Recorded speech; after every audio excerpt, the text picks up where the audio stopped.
Welcome to those of you joining. We'll get started in just a few minutes, so feel free to grab some water or whatever else you need to get settled, and then we'll get started right at 5 o'clock.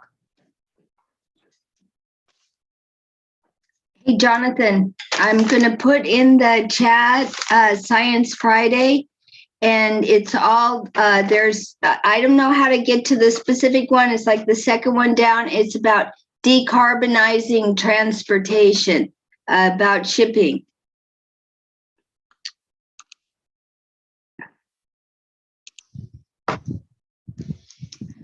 Sorry, one more thing, Gabby.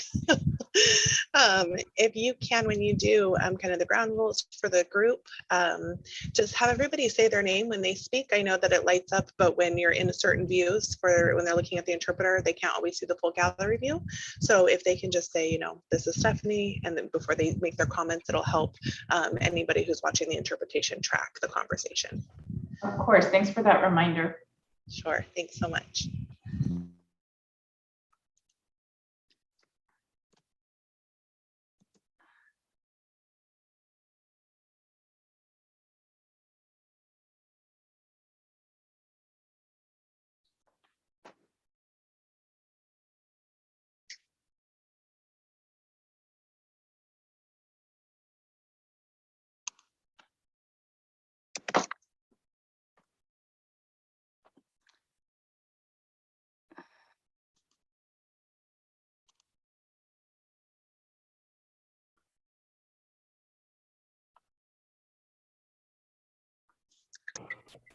Usually I hear people talking at this point. Are we all here?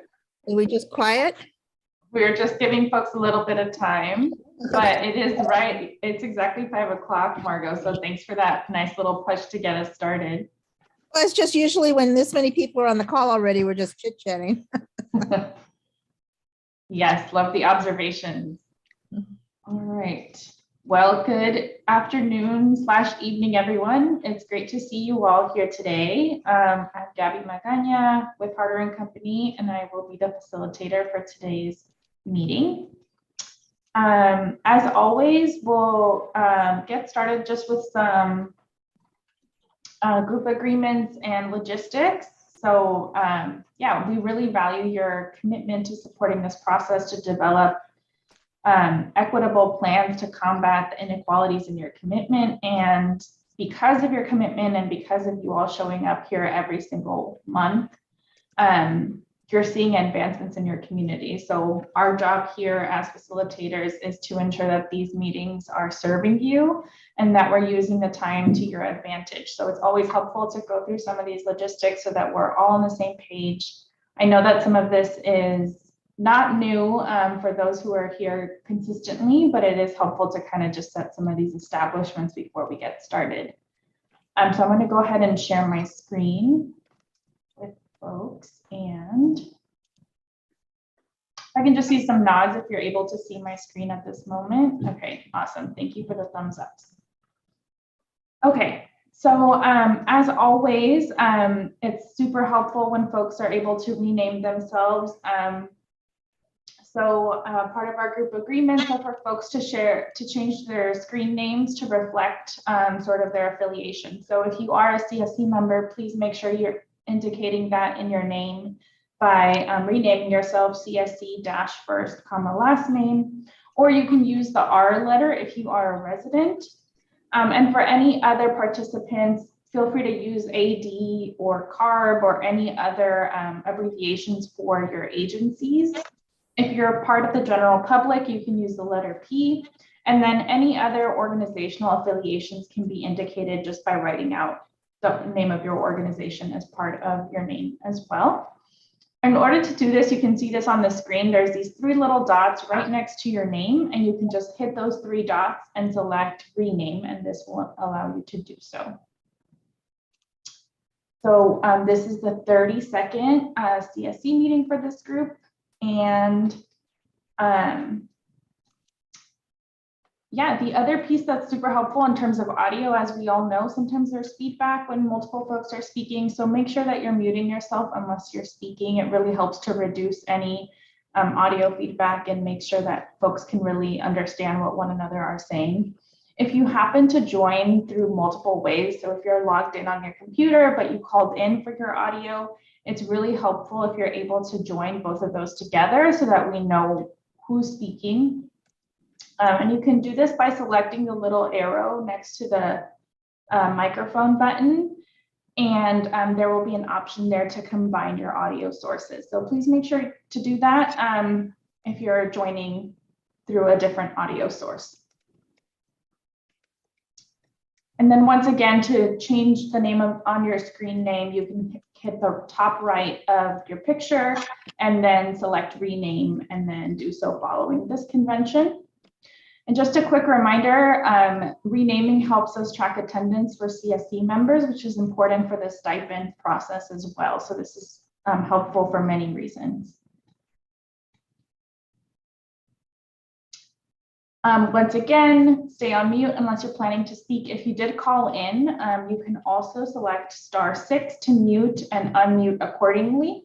And you can also raise your hand on Zoom to kind of ease the process for sharing next. And you can do that if you called in by selecting *9 to raise your hand and then subsequently *9 to lower it. I'm pausing for 1 second, just noting that our colleague here, Douglas, has joined and want to make sure that folks on my team are make him a co-host. Thank you. Okay, so we're getting on that. Douglas will have co-host abilities and the ASL interpreters are online. I can't, it won't let me pin her, Stephanie. Doug, we just made you co-host. Do you want to try again? No, I think you have it. I think the reason why I cannot pin her because she have her on the big paper on presentation. That's the only way I have to. She have to get that out until I can pin her. I could stop sharing screen for just 1 second.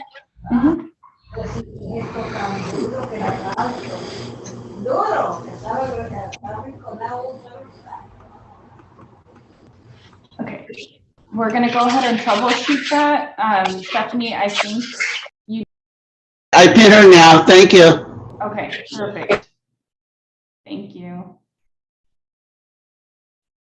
All right, getting back to our agreements, moving on. For residents and members of the stipend program, make sure that you're staying for 75% of the meeting to be eligible for a stipend. So this is a 2-hour meeting, which means 90 minutes of attendance. As always, these are the group agreements that we have for the CSC to help us engage in the critical conversation needed to move forward with implementing the AB617. So we continue to use these agreements that you all established before we join the meetings and are always open to feedback. So I'm going to read aloud the ones that we have here and then also suggest an additional agreement that we have heard suggested previously. So the first agreement is really focusing on solutions and opportunities for productive dialogue, taking turns speaking and participating. If you speak more, step back, and if you speak less, try stepping up if you're comfortable, being civil and respectful of one another's opinions, staying on point and on time. So because we have a limited amount of time together, sometimes we need to interrupt to move things along to make sure we're covering all of the items on the agenda. If you do have a disagreement with somebody, focus on the problem and not the person. And then again, to help build consensus, seeking common ground and those shared values with the peers that are on this call today is just really helpful to advance the goals of the CSC. The other group agreement that would be helpful for everybody to begin implementing is saying our names before sharing a comment. As you all know, equitable access to information in these meetings is crucial, and with that comes making adjustments to ensure that interpretation or translation is accessible to folks.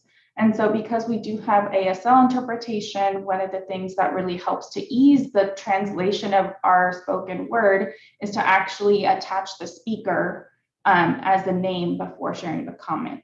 So if folks are able to begin implementing that moving forward, and I know that it'll take some adjustments, so we may, and please let's remind each other during the meeting, but something for us to begin implementing to make sure that there's equitable access to the comments and information being shared at the meetings. And as always, if there are adjustments or any other group agreements that you think would help to create a productive dialogue, please, we are open to suggestions. You can always share those with us via this chat and or separately via email. And to get us started, just going to do a quick overview of today's agenda. So it's pretty short, but there's a lot kind of within each of these items. So we have the welcome introductions, which are happening at this moment. Then we're going to review the action items tracker, which is a consistent part of the Stockton CSC meetings. We have a couple SERP incentive measure updates. And then we have the standing updates, which, as you know, are the updates from the various subcommittees and then other city or like county agencies that are relevant. And toward the end, we have wrap up as well as public comment. So that's our agenda for today. With that, I'm actually going to stop sharing my screen and hand it over to Jessica for some welcoming remarks from the Air District. Thank you, Gabby. Thank you all and welcome. We're so excited for our meeting today, based on several conversations that we've had over the course of the past few months, and especially based on the recommendation from folks during the agenda setting meeting. We're going to focus today on the first of maybe a couple conversations about the incentives measures, particularly those not in subcommittees. And so as you'll see today, we're going to do more of a rundown and a touch base, and we're going to highlight all of them, but in particular talk about a couple that we want some feedback on. And then just sort of as a preview, let you know that we've worked with some folks, including Matt Holmes, who's volunteered to be our co-host for our next meeting, to talk a little bit more in depth at our following meeting, more about timelines and deadlines and expectations for a lot of the incentives measures we're going to review today. So we really appreciate that this is part one of two or more conversations, and just really looking forward to the conversation. We of course have a lot to get to, so I will stop there and thank you, Gabby. Thank you, Jess. And as Jess shared, we don't have a community co-host for this month, but we do have Matt, who has graciously volunteered for next month, and we're very much looking forward to that. But as always, if you're interested in being a co-host, you can. It's never too early to kind of signal interest. So let us know via the chat, or you can always email the Air District or the facilitation team letting us know, and we can always start kind of a list of future volunteers. To get us started with our first agenda item, we're going to review the action items tracker. So, you know, some of the processes that we have learned that are vital for the success of AB617 are transparency and accountability. And to help develop that transparency and accountability, our team proposed the use of this action items tracker. And the Air District has really taken their role seriously in updating and providing reminders for folks to let everybody know where things are and where things stand. So as a reminder, at the end of every meeting, we do share those action items, and those are the ones that you see the subsequent month in the tracker with the updates. So with that, I'm going to hand it over to Stephanie from the Air District to provide updates for the action items tracker this month. Hi, everyone. This is Stephanie. Thanks so much, Gabby, for the introduction.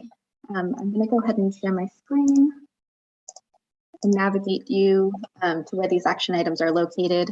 I hope many of you recognize this as our kind of our main community page. And if you click right here, Stockton running action items, I'll walk us through some recent updates of these action items.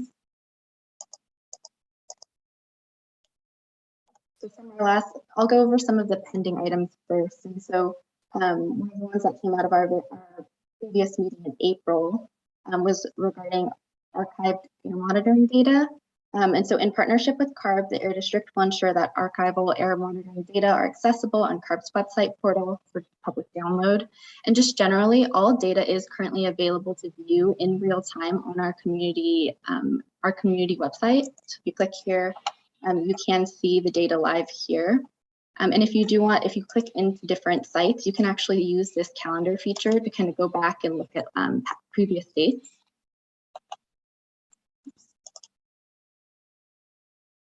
And just generally, though, we will be, in terms of archive data, CARB's AQView team is working to ensure this archived data is accessible to the public, and we'll let the CSC know when this becomes available. The next item, a list of low-cost handheld PM 2.5 monitors will be made available to the CSC. The district does have an ongoing low-cost sensor assessment program, and it's called TEST, or Technical Evaluation of Sensor Technology. So if you click into this link, it actually does have a list and descriptions of different low-cost sensors. And you'll see kind of a long series of different reports kind of just testing their effectiveness.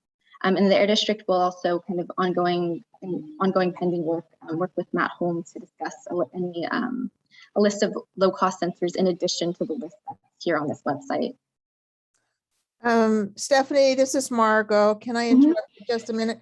That Sure. link that you have, that test link, can that be on our Stockton website as its own link? Fit in there somewhere, not just in the actions? Sure. Yeah. Not just on this form in front of us now, but actually on our page, wherever it fits appropriately. Yes, sounds good. We can find a different home for this that doesn't just live on this link. And that could be a new action for our action items tonight. Thanks, team, and thanks, Margot, for that. And then another item, ongoing presentation updates about community-driven citizen projects. And so this is kind of from our last meeting, we heard a little tidbit, a little preview from UC Merced and Little Manila Rising. And so this is a pending item as we'll plan to have UC Merced and Little Manila Rising present an update and during our June CSC meeting. In two of our recently completed items, the Air District will post flyers on the community website. And so we did actually develop a new page. It's called Outreach Resources, and our flyers are located on this page. If you look here, we have our new Burn Cleaner flyer, and then also a general AB617 flyer. And kind of very similar to this item, the Outreach Subcommittee will have a dedicated web page. And so that website that I just clicked, Outreach Resources, is where the Outreach Subcommittee will kind of post relevant material. Does anyone have any questions about the action items? I'm not seeing any questions, but I'll pause just for a minute or two and confirm no questions on the chat either. Sounds good. I'll pass it back to you then, Gabby. Thank you, Stephanie. So this is Gabby again, and transitioning to our next agenda item, which is the SERP incentives measure updates. So the Air District will be providing an update on some of the community emissions reductions plan measures, and these are the incentive measures in particular, which include the replacement of diesel school buses and the installation of advanced filtration system. And the reason you're getting these updates separately today is because these incentive measures are not a part of some of the focus of the existing subcommittees. And the Air District is committed to kind of being transparent about progress for some of those measures that are not a part of subcommittees. So to support that process, it has been established as an agenda item today, and you'll be hearing updates from the Air District on this. As the Air District staff are sharing, please feel free to ask questions in the chat, and then they can also answer any questions after the update as well. So with that, I'm going to hand it over to Jessica and get the update on the SERP incentive measures. Awesome. Thank you, Gabby. And thank you all once again. We're really kind of in this groove in a sense with our committee meetings, where the past several committee meetings have really been focused on maybe a handful of questions that we bring a speaker to address, or maybe just an interesting update about a research project, and then we just kind of go over subcommittee updates. And so we wanted to take a moment to acknowledge, of course, as you all know, there are several other measures. Some of them we will not be reviewing today because they're more of the measures that are going kind of through the subcommittee process, or their partnership measures that we're happy to discuss elsewhere or through another mechanism. But primarily, we wanted to focus today on the incentives measures that are and are not part of this subcommittee. So I'm going to share my screen, and I have a presentation. What the first 2 slides, just so you all know, are going to be brief summaries, but we will go through each one individually. So maybe what we'll do is we'll hold questions until we go to the individual ones. If you have a question on the individual measures, we just felt it made sense to look at it globally first and then to dive into each measure. And with that, I will go ahead and share my screen and get started. And you'll have to forgive me. We did a meeting last night and I lost my voice halfway through. So I might like tag team someone else on the team if that happens. So this is just a quick summary of all of the incentives measures, not all of the measures because some of them aren't incentives, of course, but all of the incentives measures that are currently in active subcommittees. And so I just wanted to share with you kind of a quick picture of what that looks like. And just remind folks, especially those that are maybe new to the process, and so all of the terms maybe are still new to you. When we talk about measures, that is just the commitment in the SERP to do these types of projects. Over here is just which subcommittee these measures are in. The total incentive is the total amount in the SERP out of the incentives funding that is allocated to that measure. And then projects funded is how many of these projects have we funded? And for the majority, you can imagine in the subcommittees, given what we're trying to do through the subcommittees, the projects funded is 0 because we have not yet, for many of them, we're kind of in the process of deciding how we're spending the money. Project plans are a little bit different than just the projects in that for some of the different measures, we have to work with CARB to get a project plan approved. And so maybe throughout this process, as I explain it, I'll have our team drop in sort of some of the references to where a lot of this information lives. But primarily, all of the subcommittee stuff lives on our subcommittee webpage. And so you can see sort of the status, whether we're working with the subcommittee on the project plan, or in cases where the project plan is approved or pre-approved, or perhaps working with the subcommittee on outreach, or in this case, a request for proposals or RFP. So definitely, if you haven't made it to a subcommittee or you want to learn more, the end of the meeting is where we will summarize that. This is a list, and as I mentioned, we will go one by one through this list, so have no fear.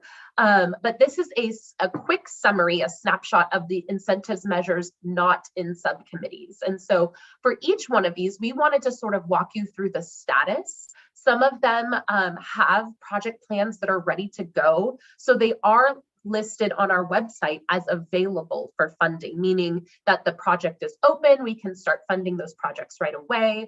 A couple of these we've talked with you already about and let you know that they are open, but some folks have asked us, in particular for those that maybe were in pre-approved project plan categories, meaning that we didn't actually have to draft a project plan, it was approved by CARB during the adoption of 617 in general.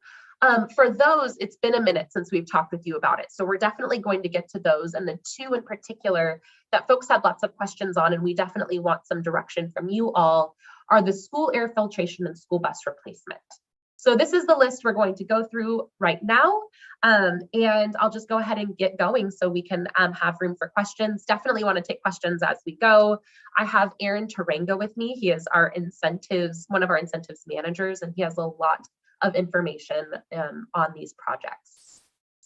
This first project is for locomotive switcher replacements. This is one we brought this almost similar update to you all back in January when we did a similar update on all the incentives projects. The goal here was to target 4 switcher locomotives. So those are locomotives that operate very hyper locally at our particular rail yard. To target a lot of reductions. This is a really big chunk of our target reductions in the SERP. And we have $6.8 million allocated. The This is currently allowed under project guidelines. So you can see up here, there's no project plan. We didn't have to wait for a project plan.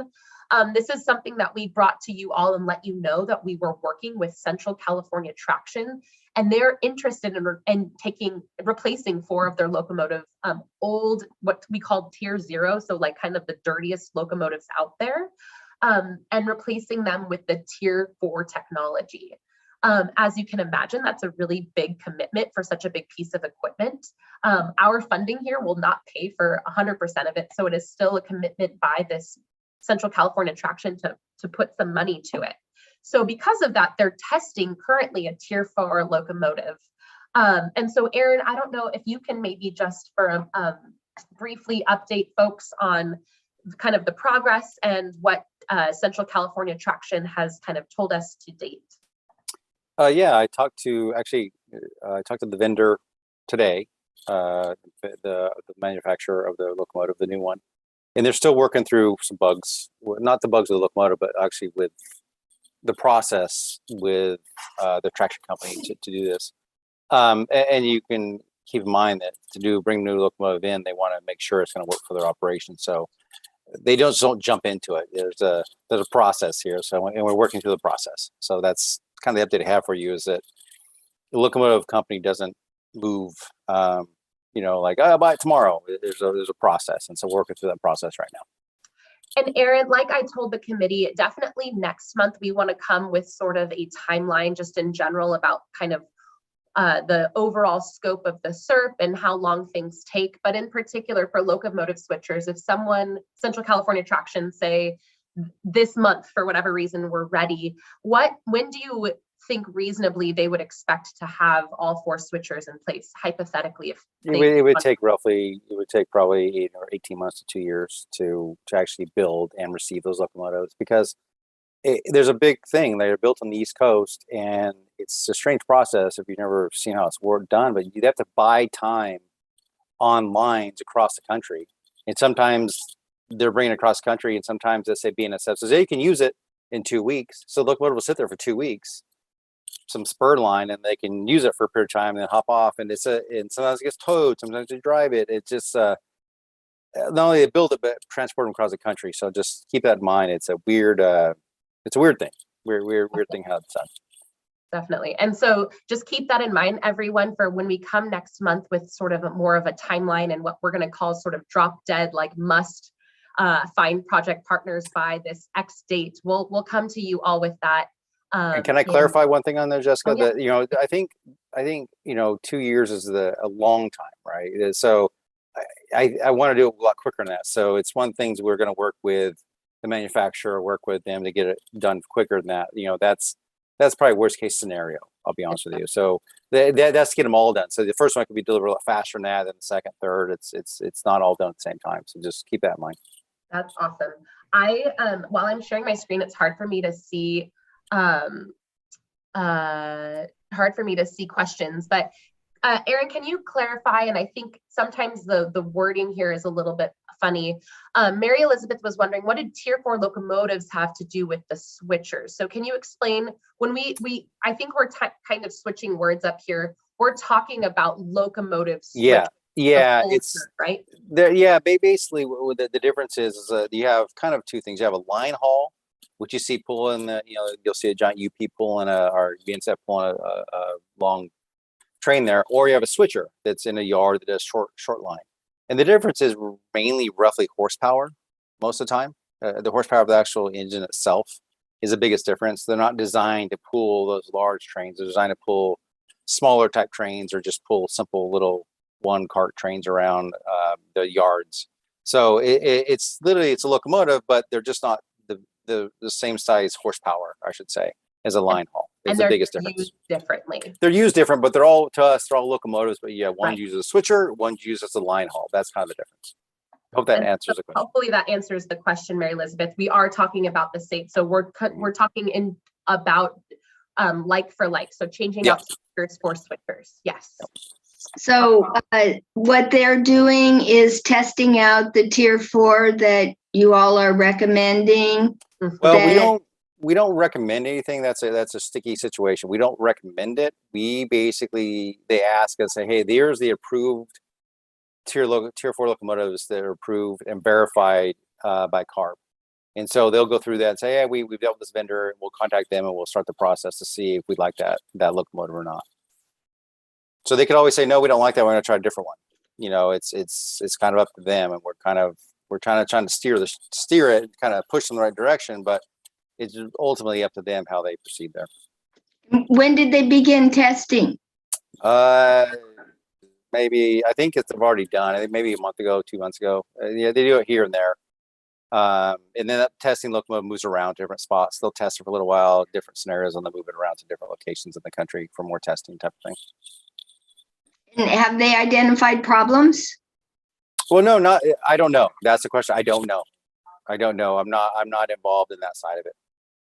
And I think maybe to your point, and then we'll go to Matt, definitely something we want to keep up to date on our end, because we want to make sure we identify problems soon enough so we can make decisions. But it seems to us generally, from my understanding, that they're really eager and want to do this. That's why they're going through the testing.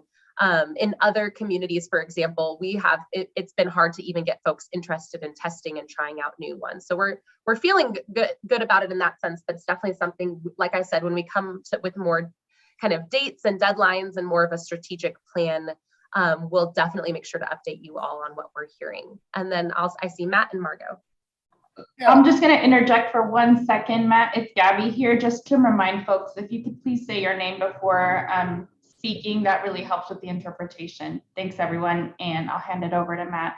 No problem. Matt Holmes. You know, that if we're allocating funds and procurement takes a long time, I know we have sort of an unruly liquidation deadline. If it's obligated, is the measure relatively safe? Or if the train company backs out, the CARB's not going to take the money back, right? That's a great point, and definitely something we want to probably in June even more talk about when it comes to deadlines and timelines. But okay. Primarily, even though it's allocated, if folks back out, we want to build in a buffer to find other project partners. So it is important that we do this, like Aaron said, as quickly as possible. Okay, and just one follow-up question, please. There was conversation back when we were considering this measure about restricting the transfer of the switcher to the Stockton area and trying to get some sort of an agreement out of large companies that aren't in the habit of giving up power into agreements. Has anything developed on keeping these switchers in our community and not having them shipped off somewhere else? No, that's a big part of the contract we will have with them. And they only operate in the port. I mean, that they're not going, we have current contracts with them for other locomotives we've done with them. Mm-hmm. And they stay right here. They operate in and around the port, and it's part of the contract. So yeah, that'll be a big part of it. Okay, sweet. So that makes sense to you, because I remember there was some sort of question about keeping them here a year ago. Awesome. Thank you. Margot, I saw your hand go down. Was that question the same one you had? That was my question. Awesome. I see a question, I think, in the chat about what exactly testing, what testing is happening exactly. I don't know exactly. I'm not the locomotive owner. I just say they kind of run it through those paces. They want to make sure it does what it's supposed to do for their operation. That's probably the best answer I have for you on that one. Thanks, Aaron. This is Gabby. Taylor, would you like to ask a question? Yes, Taylor Williams. A couple questions. So first one, is there a drop dead date by which like locomotives have to move to tier 4 under like CARB guidelines right now? And like this is like kind of like helping them like accelerate that process? As of right now, there is a zero regulation to regulate locomotives. There's not one on the books. I know ARB's talked about it, but at this point in time, there is not a regulation for locomotives. It doesn't exist. They haven't adopted it. It's kind of, I think, slow to the process at ARB right now. Historically, locomotives have not been regulated because of interstate commerce. So the main way we can actually get them to move is by incentives to get to cleaner technologies, which we've done a lot in the San Joaquin Valley over many years. Gotcha. Okay, so that's right. That wouldn't even be a CARB thing. That's like DOE or something like that, or CPUs, whatever it is. Other question is, what is like the total cost of a tier 4? It ranges. It depends what kind of configuration they get, but anywhere probably from 2.5 to 2.8 million dollars, the total cost for one of these things. And then we fund it based upon the gallons it burns, based upon the old one, the horsepower of the old one. It's the funding is anywhere from 85 to 95% of the cost of that, somewhere in that range. Okay, gotcha. So it's their incentive is not a regulatory one. It's you have money on the table through their district. Yeah, that's correct. And then we do a calculation to see, how much we can give them based upon the old and the new one and the gallons they burn per year. There's some stuff that goes in the background of it. Yeah. Okay, cool. Thanks.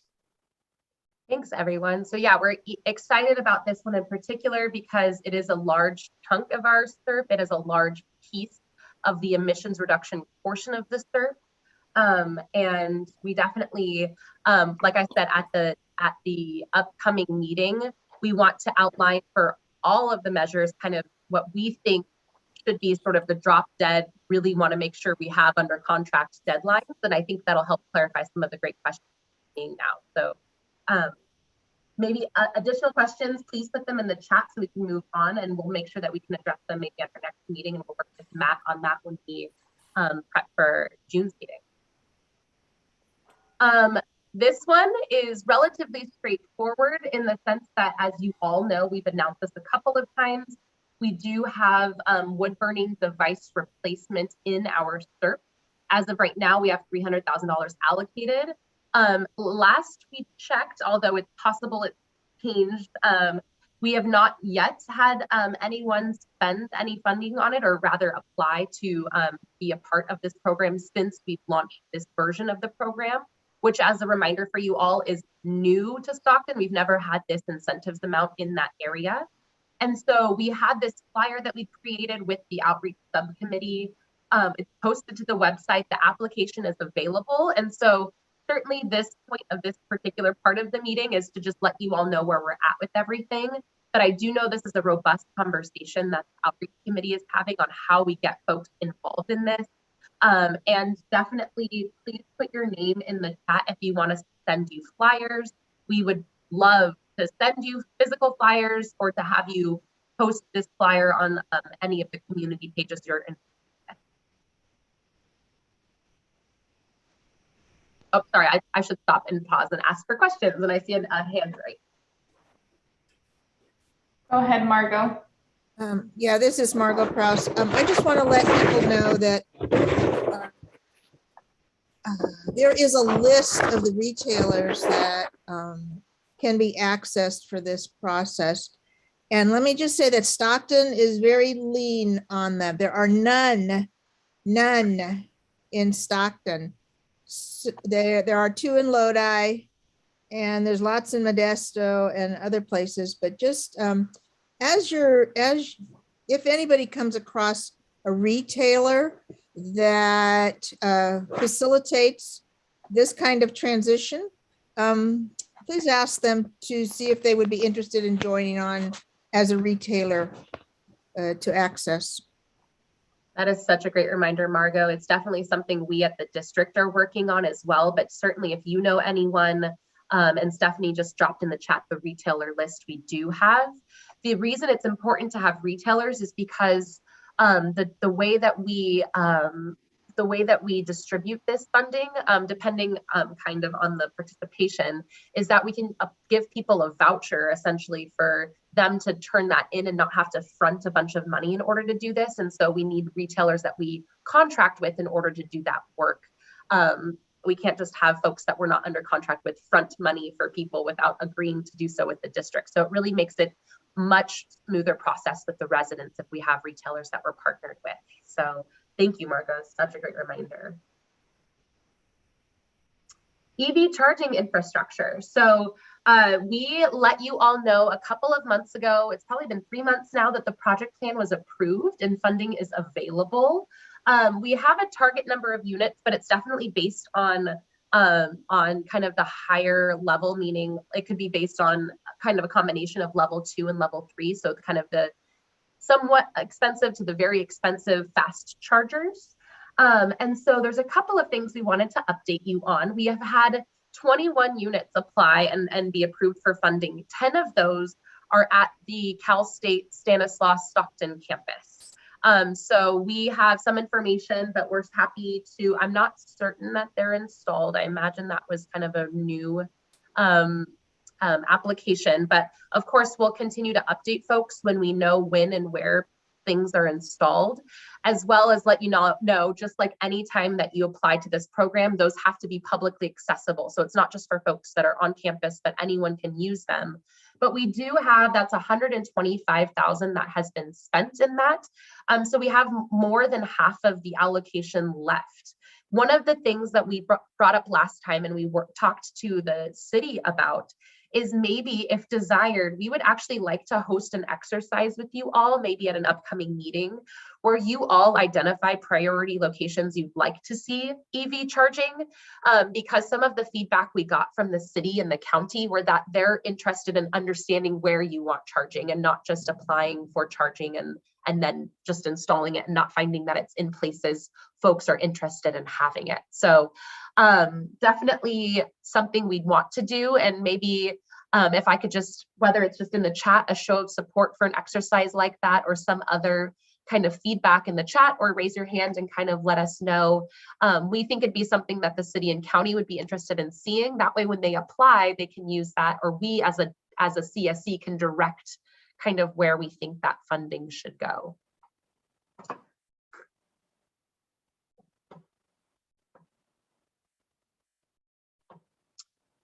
And yeah, I see some great comments from Jonathan. I think that kind of what you're talking about, some brainstorming maybe will help, is what Margot's saying. It sounds like Jonathan is already down there, and he calls and says, "Where you at?" I'm not sure, that might have been a little bit of an unmute situation. But Jonathan actually has a great point too, in that we want things that are kind of in accessible corridors, and it's possible that those are already taken up. So definitely it could be a thing where we do a little brainstorming. We kind of understand locations generally, and whether they are or at or near some of these gas station type places. Maybe it's a place where the city or the county or some other public agency has jurisdiction, and we can give them that feedback. So it sounds like folks are interested in that brainstorming exercise. We will work to put something together, probably like a little mapping exercise that we ask for feedback on from you all. So we're really eager and excited, and definitely want to update you all on the progress made there. One quick question, and maybe this can get addressed in the chat. This is Gabby. Ed, Jonathan's asking if Ed has any contacts for local owners. Yeah, maybe that could be addressed in the chat. I think that's great. And this is definitely a space where we can start to share ideas like this. And I think that could be an opportunity to, to start making those contacts. And so maybe it's a combination of, we understand where you all want places, as well as start contacting people that might be eligible. I will say, and Aaron, I don't know, I'm not 100%, but I'm pretty sure, is for EV charging stations, does it have to be, can it be a business that has accessible locations, or does it have to be a public agency? No, it can be a business, as long as they're available 24/7. Okay. That's fine. It could be, anything inside the community. Good to know. A lot of times that's what it is. They'll install them for, their employees driving in to and from work a lot of times. I see. Yes. Awesome. I'm not sure, maybe that was Mary Elizabeth's question. Her hand went down, so I'll go to Ed. Oh, Jonathan's point's well taken. The answer is yes. I know many of the fueling vendors in the area. The problem is the truck stops tend to have more space to allow for a 30-minute park for vehicles, and it becomes an issue. But it's a great point to discuss. Some of the mom and pops just don't have the real estate to act effectively right now in this. Maybe in the future, when it rolls more towards electricity, yes. But while there's liquid fuel going, it's hard for them to find that space. But anyway, good conversation. Yeah, and I think I agree, and I hear Jonathan's point as well taken. Sorry, this is Jessica speaking. Jonathan's point is well taken in that there aren't grocery stores tend to be a good place, but maybe we don't have real estate like that within the boundary. So definitely it sounds to me like there's some good concepts floating around in the chat, and that an exercise would be really well taken to get some of that feedback. And then we can use that to identify other project partners and get some great, maybe some great momentum going with folks that maybe weren't interested in applying, but now maybe with some of our feedback might be interested. Oops, I did already skip ahead. So, the next one, this is a project plan that has been approved by CARB and other SERPs. We expect it to be very expedited. We should be submitting at any time, or sorry, we are submitting, that's a typo there, project plan. We plan to submit to CARB this week. So submitted, I was just getting ahead of myself. I was pretending it was tomorrow. And so these are for the 2 residential and commercial lawn and garden measures. So a couple of things I wanted to talk about here is that this is what, based on some back and forth, of course, in designing the SERP, that we all agreed on for putting in our SERP for target funding. But it sounds like we've gotten a lot of feedback from folks. I think now that we've been a year into this, we're seeing where folks are interested in spending money. We have heard already folks kind of wondering, wait a minute, why did we decide only on 50 units for residential lawn and garden? Definitely looking back at some of the reportings at the time, it felt like that was kind of the focus for people, was to limit the spending in this particular category. But we were open to, and definitely part of the June conversation, talking about some of the measures we'll share with you a little bit further down this list. Maybe have too much funding, or we might have trouble depending on some of the partnerships that we want to form. And so it's possible that we can maybe shift funding if desired by the committee to allow for more residential units. It's been something that we've heard a lot and something that we want to tee up in June. So I'm really kind of pausing here just to let you know we've heard that. We want to move funding if that's the desire of the CSC, and we want to do it in a systematic fashion, kind of when we take a look at the overall approach. So I see SB's hand, and I'll take some questions. Hi, yes, just with regards to the lawnmower on the residential side, just an informal intake at the different events that we've been present. EJCW, we've been, having the lawnmower with us at the Tune In Tune Up events, at the day and everything else. And so folks that are within the jurisdiction, there is definitely already like more than 50 people. So it's, that's going to be quite an issue. And then especially like with Earth Day, like Jonathan had he had the big, boundary map up. So that was really helpful for people to visualize that and see that. So we did get quite a bit, and I'm going to be following up with you all so that, because they didn't necessarily put their addresses down, but they were able to identify with that, with the map, especially at that. So yeah, so that I just wanted to give a little bit of input as to like the informal, like marketing that we've been doing on that end. And I think with that informal marketing plus the district's experience now having done 1 and soon to have done 2 lawnmower events in our other 2 communities, this is such a good, it could be, should we do it in an event like we've done in other communities, it is such a good way to get folks involved in 617, to get them information about other air quality issues while also giving them a piece of the clean air pie, as it were. So giving them a free lawnmower in exchange for their gas mower. And so in knowing that it sounds like there's some early advocacy for it, 50 seems low, I'll just say, kind of based on the energy we've heard behind it. So of course, it's all up to kind of what the CSC decides. It's an exercise, like I said, we want to bring to the June discussion. And so definitely just work or be kind of on the lookout for that and for kind of the ongoing conversation there. I am pausing to just kind of see a couple of chat comments, just a lot of good support for increasing, lots of just good support for all of the folks doing the work out in the community. Definitely agree with the props to Jonathan, SB, and others. So definitely thank you all. Moving forward, targeted tune-in, tune-up events. Oh, sorry, I heard something. I'm not sure if it was a comment. Maybe it was just in my head. Okay. Targeted tune-in, tune-up events. We've been back and forth with CARB. We hope to have this approved very soon. We had some amendments we had to make to the project plan, just kind of on a technical side.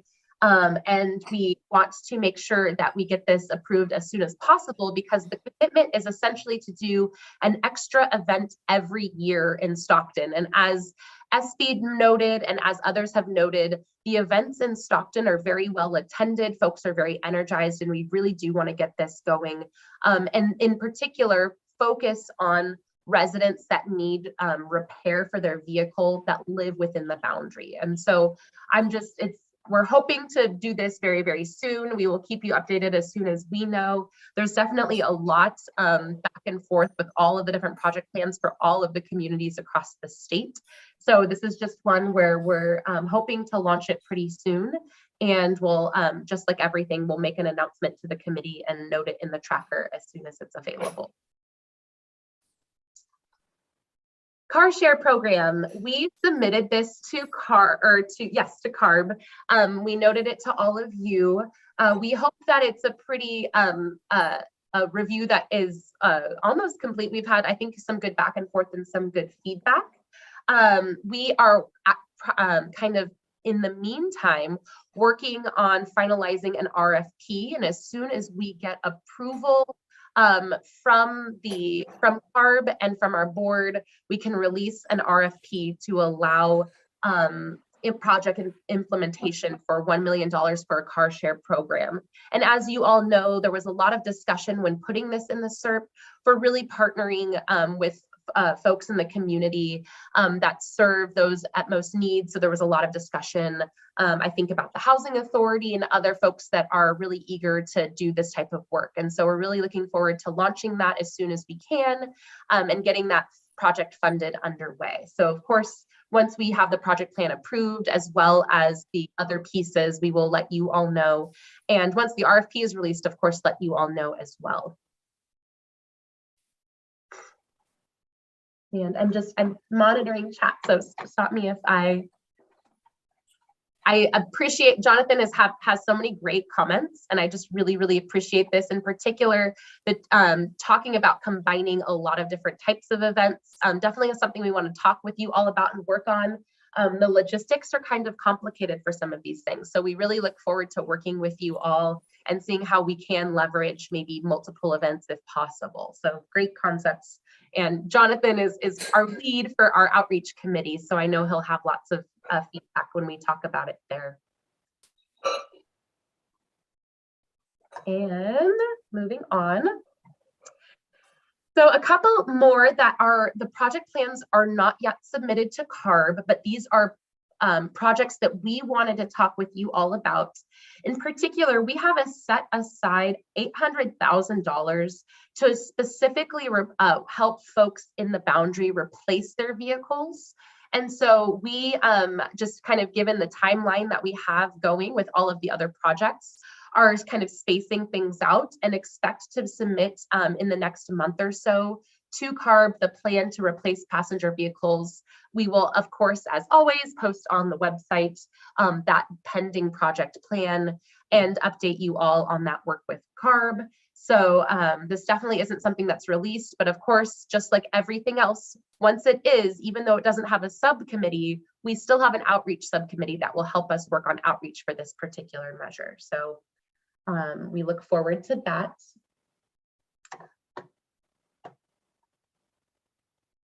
And now it brings us to two things that we really, really wanted to discuss today as a tee-up conversation, not necessarily to make a decision today, but just to share with you some of the things that we've been working on for two different measures. And those are school air filtration, which is $2.6 million for helping schools replace their air filtration systems with higher efficiency, better filtration.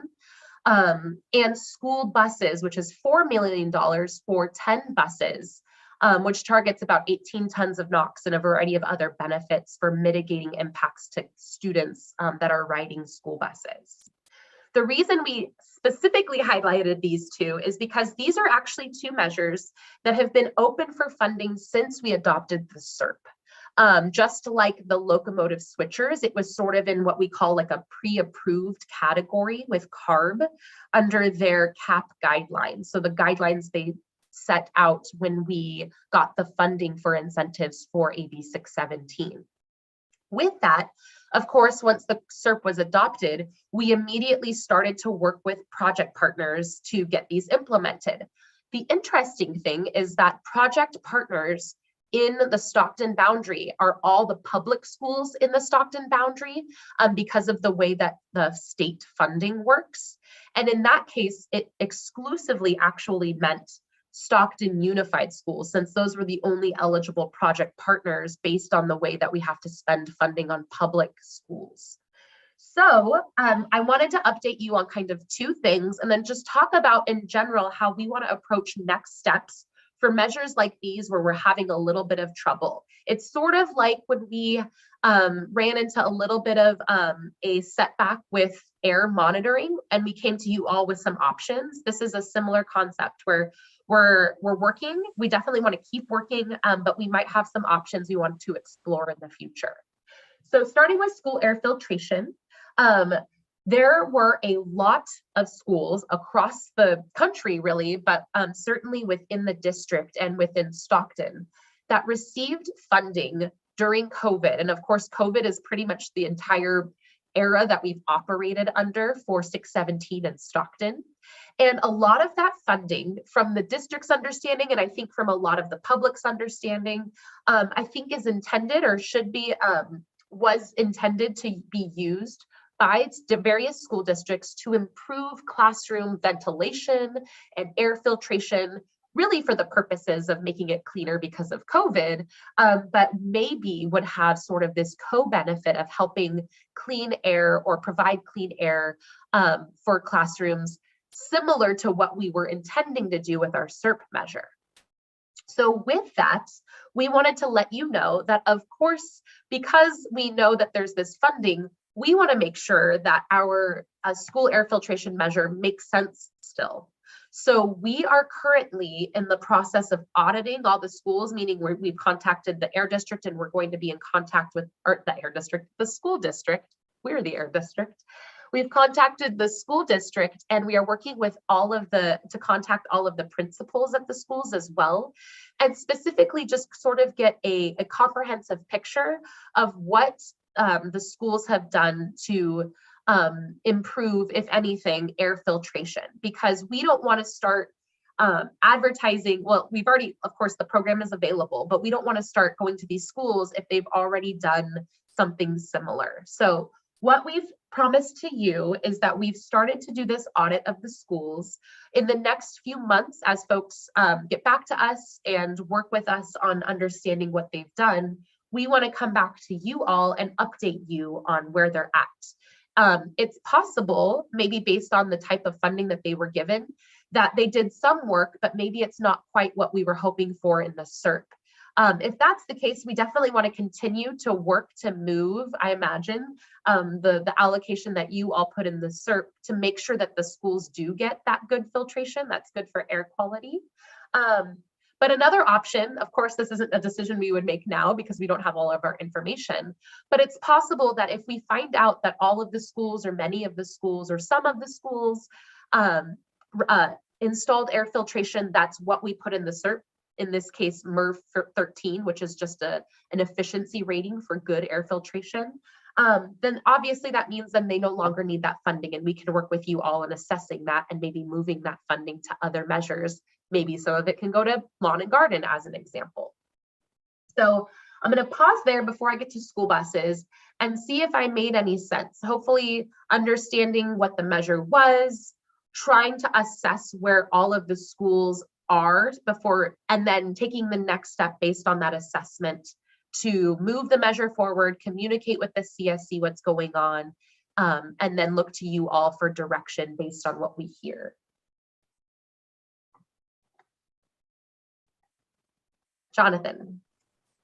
Just one, this is Jonathan. One question. since it has been opened already, has there been any proactiveness from the school district, from their like facilities people, facilities team? Yeah. Right. So it's been an interesting year for schools in that we are sort of doing the outreach on our end, of course, to make sure folks know about it. But we're just sort of now getting to a point where school districts, especially facilities people, given all of the chaos that's been the past 2 years for schools in particular, are really now starting to re-engage with us and work with us. So I'll just say, yes, we've had that initial conversation, but when this project was launched, it was sort of the height, like main height of COVID. And so people were sort of looking at us a little bit like, guys, we have so much going on. We appreciate it. Let's talk when we have more capacity, more time. At that time, they still didn't have kids fully in schools and they were working on a variety of other things. So that's where we're at now, and to re-engage and to reassess what's going on and how to make sure that we can either get them to take advantage or see what next steps we need to take. This is Jonathan again. One last question. I think clarification, I guess, could be either from Sylvia or from Maria Mendez. Did they put actual money for the CARES fund strictly to filters, MERV filters, or was it just on a UV light? That is exactly what we want to find out. So we've heard, I think it might be different by different schools, different areas. We want to know school by school just what happens, so we can, if the school is willing to take advantage, we can still provide funding to do the air filtration and protect kids' health, especially when it comes to outdoor air and particularly in wildfire season, right? So that is the exact assessment we want to do, Jonathan. I don't want to put people on the spot on this meeting, but definitely bring maybe the right partners as we finish this assessment school by school. We can maybe even look to bring folks to help us understand what changes were made to the classrooms. Matt.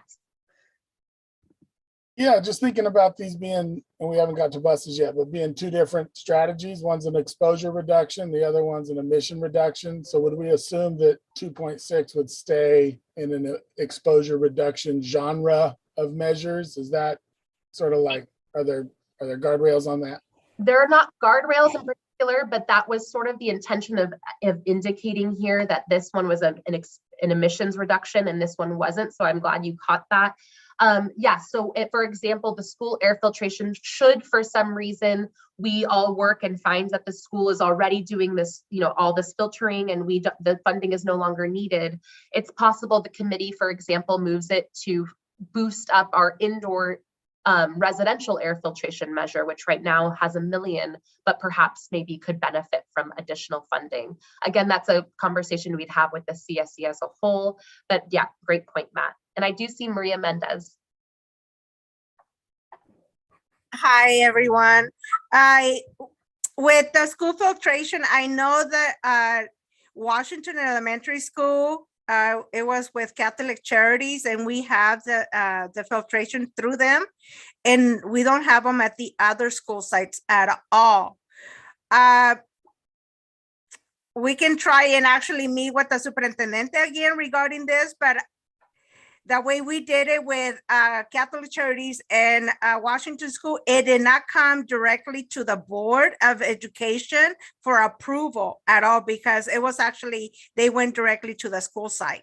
Right, yeah. So we can do it that other way as well, how we did it with school by school. Mm-hmm. Because I don't want it to come through the school board and then it's going to fail. And if it doesn't pass, especially if there's no support from the administration as well, because I know you guys are doing a great job, especially having funding regarding the air filtration, and you guys need to spend it because that's what the AB617 is part of, and not just like, because you guys need to account for what you guys are actually stated for this funding. And I want to support it as however we can support it. And so you guys be able to utilize the funding as well. So then you guys would be able to do your report for the state level as well too.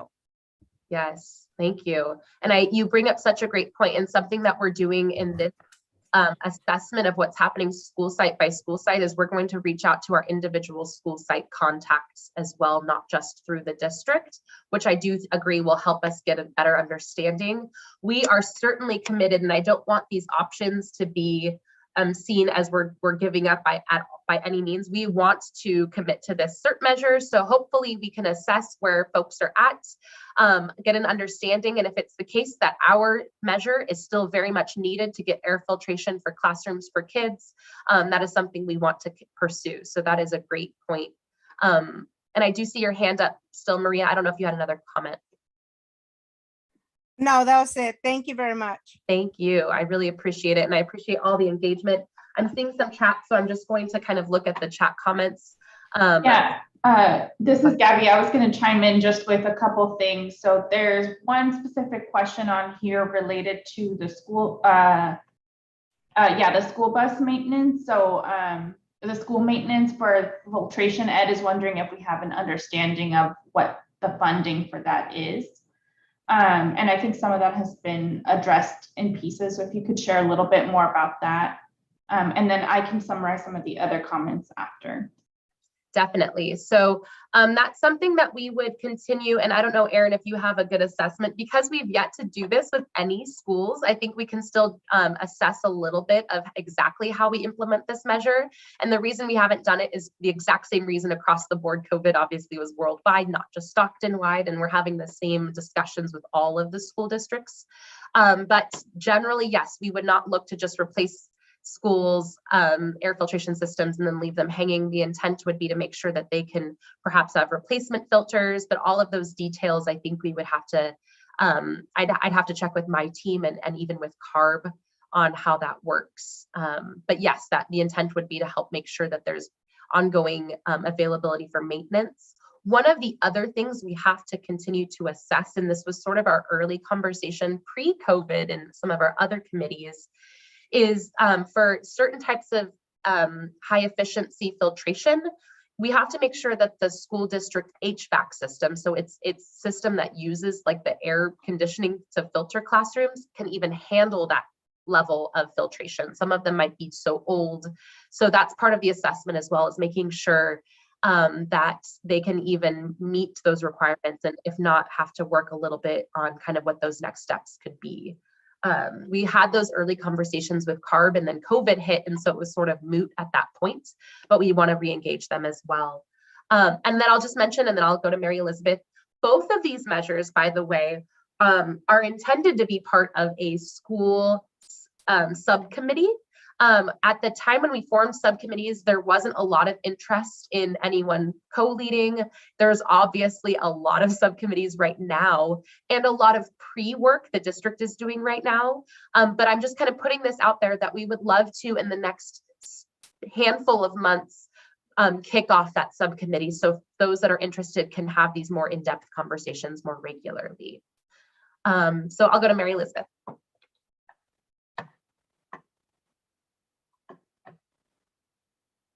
Thank you. I posted a link there. This is the school district health and safety plan, and about on the 3rd or 4th page down, it pledges, and for employees and students alike, that they have upgraded the ventilation. One problem that it doesn't like specifically have a number, because it relates to the age of the HVAC unit. And so some older HVAC units are not able to be equipped with the higher filtration filters. Right. Yes. Yeah. Like, and we had that same issue. There are some older schools in the Fresno footprint. We had that discussion. We were kind of in the midst of talking with CARB about how we could use the funding creatively to help schools like that out. So we definitely want, as we understand each school's individual needs, to understand that a little bit more. So we are, I'll just close this left side of this slide with, we are very excited to re-engage in this conversation. It is very important, I think, for a lot of people to make sure that the kids in the classrooms are being protected. And so understanding what's currently happening and how we can use the SERP to continue to support better filtration is our goal. The options at the bottom are just as an example for if we need to make some movement based on what we hear. So that is not for us to decide today. I just don't think that can be overstated enough, but definitely things to keep in mind for the future should we need to. I see lots of great sharing in the chat. I don't know if it, from my reading, it doesn't necessarily look like anything I need to share out loud. It doesn't look like questions for me. So I'm going to move on to school buses. So school buses, we have $4 million for 10 buses. As Matt noted, this is a little different than air filtration in that it's a direct reduction. Although at the Air District and CARB, we also like to talk about how it's also a bit of exposure mitigation in the sense that in the grand scheme of a lot of different measures, it's not a lot of reductions, but it's reductions kind of what we like to say, where and when you need it the most. It's where kids are sitting concentrated on a bus where the windows are often down, and an idling bus that isn't electric could be breathing in kind of toxic fumes. So it's an important measure. We're really excited about it. It has been open for funding since the SERP was approved. And all of you might well remember a man by the name of Gilbert or Gil Rosas. He came to several of our meetings and was a very big advocate for electric school buses. We worked very closely with Stockton Unified. And I want to clarify here that we have an application and the district not moving project forward. It's not that they don't want to, but it just isn't getting momentum right now. Aaron, I know that you had a recent conversation and your team had a recent conversation. It feels like there's maybe going to be some momentum soon. I don't know, Aaron, if you are able or can share a little bit of what we've learned. Yeah, not much. I know since Gil moved on, actually I think went to Modesto City Schools, actually where he went, to be honest with you. The new person who came in didn't really know what he was working on, so it's taking a while to, I think, get their feet going. And so we're trying to get that conversation going again and see which buses they want to do. They have many applications with us. We just want to verify which 10 they want to do, because they already have the chargers there, because I think Gail presented in previous discussions with this group. So we're just kind of like, hey, that's which one's going to do? Let's go. So we're kind of actually, to be honest with you, kind of pestering them right now. They might get tired of us calling, but that's okay. We want to get this done and accomplish with them, and that's kind of where we stand now. And I think we called them actually today, left a message. So it's unfortunate. The head of transportation left, and got a new person in there, and we're just trying to get good common ground with them as well, as far as just a line of communication. Awesome. And Kyle put some supportive comments in here. He is the school bus guy, as it were, for CARB. And so definitely talk a little bit about the importance of this. And I definitely heard, and we'll pass along next time we talk with Gil. He definitely had a lot of energy and brought his energy elsewhere, but it's great to spread that energy across many other needed places in the Valley. And we hope to continue his efforts. We are definitely continuing to work with them. This is definitely, again, these are options kind of in the far future, should we not find a way that the school district wants to participate, but we are definitely still eager and still wanting the school district to participate. Again, they are the only eligible project partner. So it definitely would be a conversation with the committee should we not be able to move forward with this. You have my commitment, and that's why we laid out options here. Should we find, and again, in June, when we talk about drop dead dates, should we find in the next, say, year or so that this project isn't moving forward, we definitely want to have a plan B with you all. And so that would be a discussion we continue to engage you all with. But sounds like from Aaron's point of view, and maybe even from all of you that I think are advocates to the school about moving forward on clean air projects, we definitely want to continue to engage and make sure that the district, school district, can and will take advantage of this, especially since it is for them. It is for the Stockton Unified kids within the Stockton AB617 boundary. Any questions on either of these two measures, or just reflections on sort of what we've talked about here. I do have one more slide after this. This is Gabby. Just want to highlight a couple things, and it'll tie, I think, nicely to your next update as well. But just there's a lot of energy in terms of brainstorming ideas for some of these, and I think ESPE in particular was like asking if there will be a separate meeting and when that might be coordinated. So if you have a sense of when that might happen, or if that should be an action item to begin planning that. That is one thing that I think would be helpful to address. Yes, great point. So maybe I will move on to my next slide and talk a little bit about next steps. So I've mentioned his name many times before. Matt Holmes, who you all know very well throughout this process, has volunteered to be our co-host for our June CSC meeting. And really the direction and support I got from him and a few other folks I've talked about is to really bring really explicit descriptions of the funding deadlines, kind of a very nice visual of sort of where we're at and where we need to start making decisions based on when we need to have funding expended. That description earlier by Aaron about how long it takes to get a locomotive switcher is one that we could add a description to pretty much for every project. For each project, there is some sort of lead time for getting some piece of equipment. And so we want to be explicit with you all on what that looks like so you can help us decide. Furthermore, every 6 months, we kind of want to do what I just did. We might be able to do it more often if folks are interested, but at least every 6 months, we want to have a sit down, we go through every single measure that has incentives funding. We talk with you all, especially in particular, we would outline it similar to this previous slide where we ask you, hey, we're at that deadline, or we're a month away from that drop dead deadline. We need an option A and B at this point. That's something we want to check in with you all regularly. So every 6 months have just pretty much an incentives rundown meeting. Should that be something that you all are interested in? That's kind of our district proposal. And then to the question that you just asked, Gabby, that sounds like SB asked, we do want to, after we start doing all of this, what Matt calls our diligence in trying to work with Stockton, we want to make sure we have lots of information to share with you all.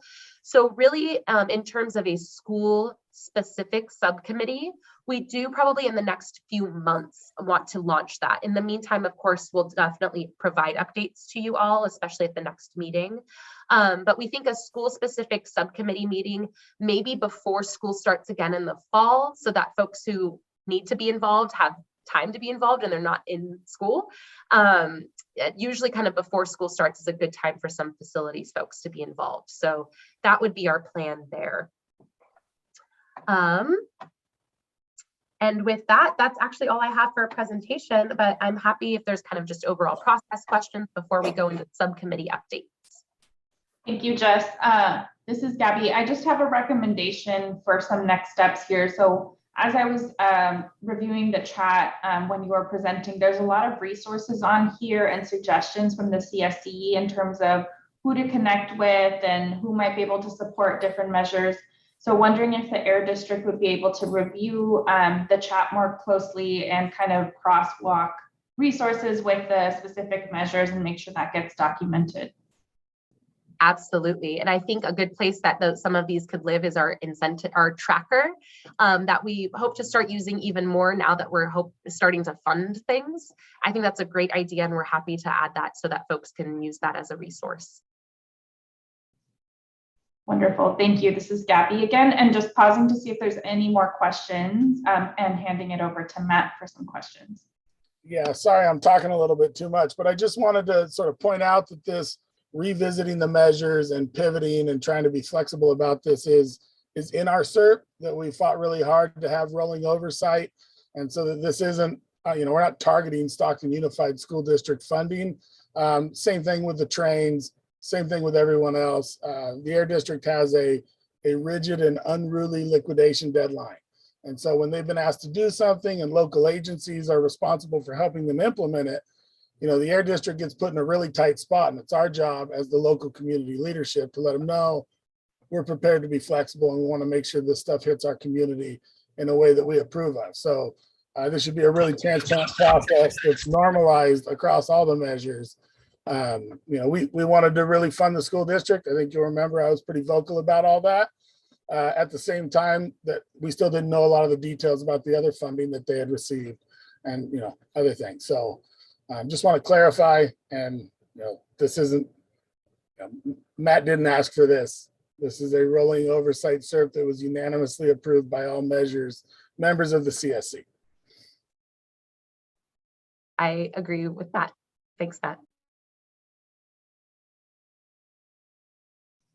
Thanks, everyone. This is Gabby again. I think if there's any other questions, maybe we can try addressing them in the chat so that we have enough time to get updates for our standing updates.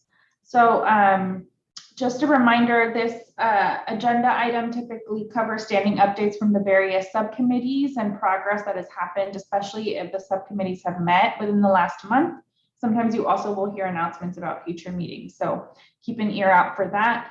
I want to do a quick time check. So our last agenda item took a little bit longer and there was a really helpful discussion around that. And so as a result, we will kind of slim back the space for each update to make sure that we're able to hear from everybody on this list. So with that in mind, as I kind of hand it off to the next subcommittee for an update, we can try to keep our updates concise, and then for folks with questions, asking those questions in the chat or pausing until the end for questions, I think will really help to streamline the process. So thank you in advance for kind of adhering to that. And with that, I'm going to hand it over to the trees subcommittee for updates this month. Yeah, and I think I can do this really quickly. So, in the trees subcommittee, we have 2 measures for urban greening and vegetative barriers. And there was a lot of really, well-intentioned questions about how do we prove that this is good for our community. We want to make sure that we're reducing, dispersion of pollutants into our homes, and we're not wasting money on trees just because people like trees. And so we've had a series of meetings with CARB, OEHA, and US EPA. And even though there's some very marginal nuance about whether or not PM causes asthma in some, very narrow public health studies, we put to rest whether or not pollution is bad for our kids and that trees can help protect them. So we're prepared to move forward with these vegetative barrier and urban greening strategies to knock down dust and keep it out of our lungs. And then the other thing, we have an approved work plan, and we were hit with a requirement to maintain trees for 10 years, which is a long performance period. And it's hard to employ an individual for 10 years for $1 million.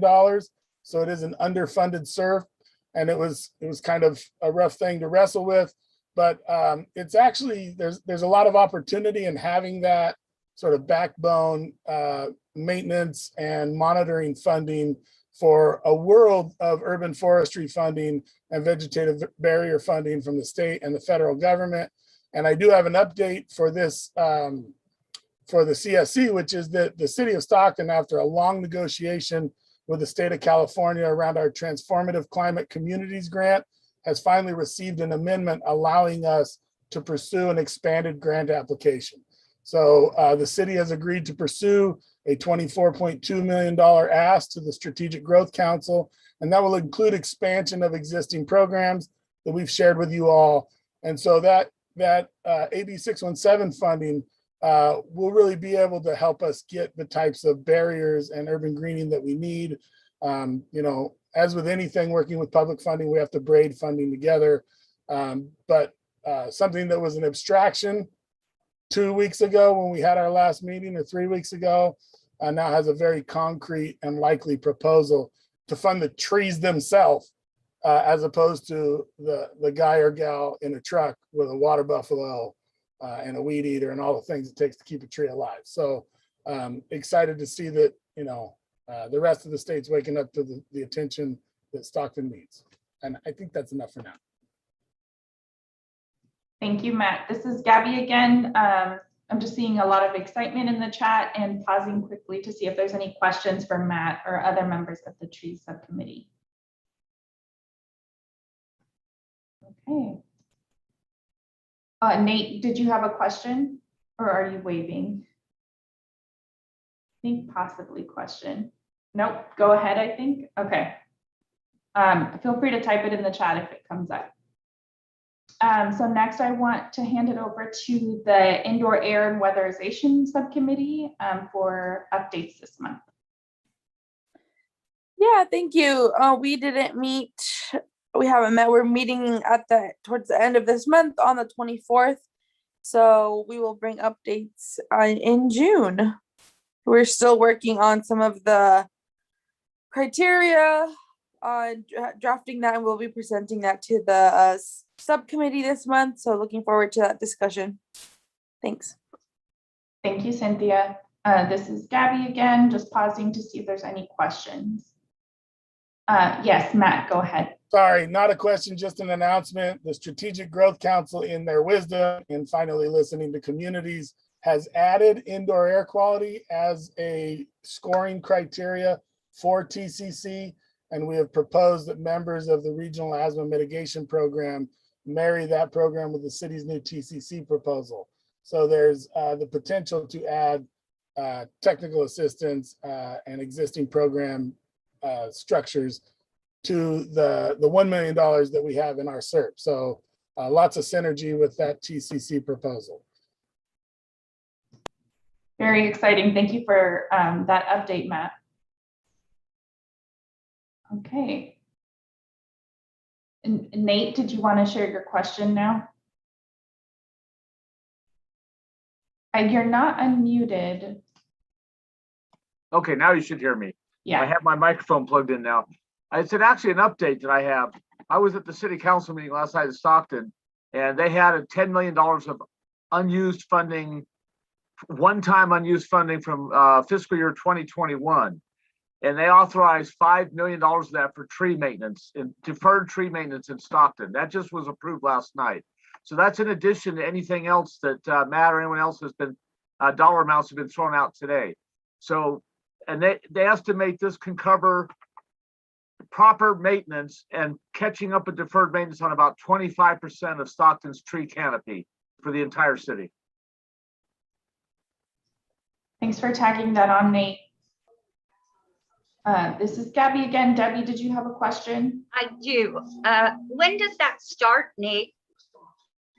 I believe that starts, I think that starts as soon as they can do it. It's fiscal year 21 money, so I do not believe it has to wait until June 30th. However, I don't know how quickly they can, you know, gear up a program like that with their Parks and Recreation maintenance people. But presumably it'll start real soon. Thank you both. Thank you. Moving on to the outreach subcommittee, are there any updates? Yes. So as you guys saw from the, this is Jonathan, I'm sorry. As you saw on the wood burn cleaner program, Stockton burner cleaner program, Air District was able to create sort of the flyer to get that stuff going. One of the other things that we've been trying to do is making sure that it's really easy to find all of this information. So we try to place it outreach resources slide. We're still testing that. So please provide any thoughts for you guys if you see any to be, you know, fixed. But the idea is to prioritize the QR code to be a centralized location for the outreach incentive programs when we going forward, just so it's a one-stop shop. Then from there, we will definitely share out the flyers. Leonard for sure is very excited. I know he's got a lot of potential folks that are really interested in it. So we will let you know when is a good time to share that information. And please share it to everyone and anyone. And then the Air District and the outreach team has been able to sort of discuss developing a community event tracker. And that event tracker is supposed to be sort of a way for us to anticipate what are some new events that are happening. I mean, there are a lot of things Stockton has. For instance, you know, there was the Cinco de Mayo festival that happened, Earth Day that happened, and that was on our community event tracker. one of the ways that we're going to try to work with you guys on is being able to share out anything that you see either on your social media or your friends that you hear. Send it to me, to SB, or to Juan. And from there, we will be able to update it through the community event tracker list, the spreadsheet, and we'll be able to really decide realistically, how do we go about doing the outreach for this? What is it going to cost for us to table? Is it, again, is it in the boundary zone? That's always a good plus, but we understand not everyone attends that lives in the boundary attends those events and vice versa. And then we also want to know when's the deadline, like when's the timeline of getting to that event. Typically, we would like to get it at least a month in advance, just because it provides us a chance to be able to choose who of the outreach committee would be able to attend, to be able to do the outreach, and anyone else. And we have to be able to get the partners involved. So that will help us at least prepare. And we really ask that if folks have any other partner. Jonathan, this is Gabby. I think we lost internet connection from you. I'm wondering if others are experiencing the same thing. Okay, I'm seeing none, so it's not me. So maybe we can finish your update once you reconnect in a few minutes.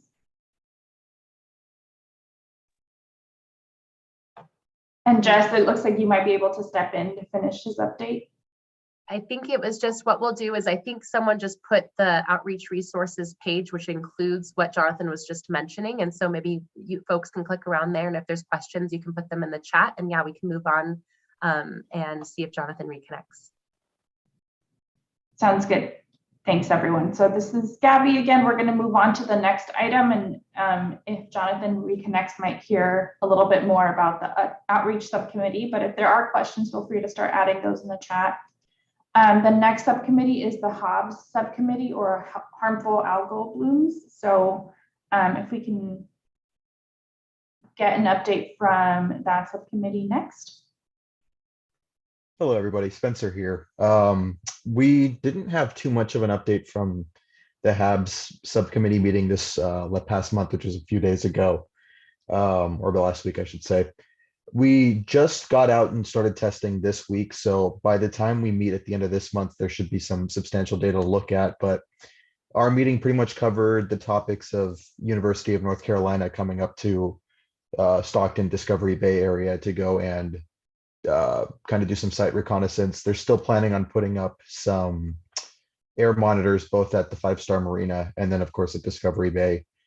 If there's anything else, we had Ellen Priest from the port, from the Stockton port, show up at our meeting, and she's also doing a monitoring program at the port area. So kind of have two things working alongside each other right now. So hopefully by the end of this month, there'll be a little bit more to report on, but I am happy to announce that we have been testing our asses up. Sorry if that's a bad word for it, but we've been testing a lot this week. So yeah, and it'll be every week for the rest of until October. So that's about it from the HABS subcommittee.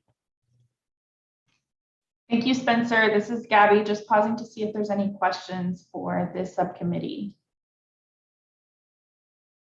All right, moving on down to EV mechanic training. It looks like we have a question from Gabby.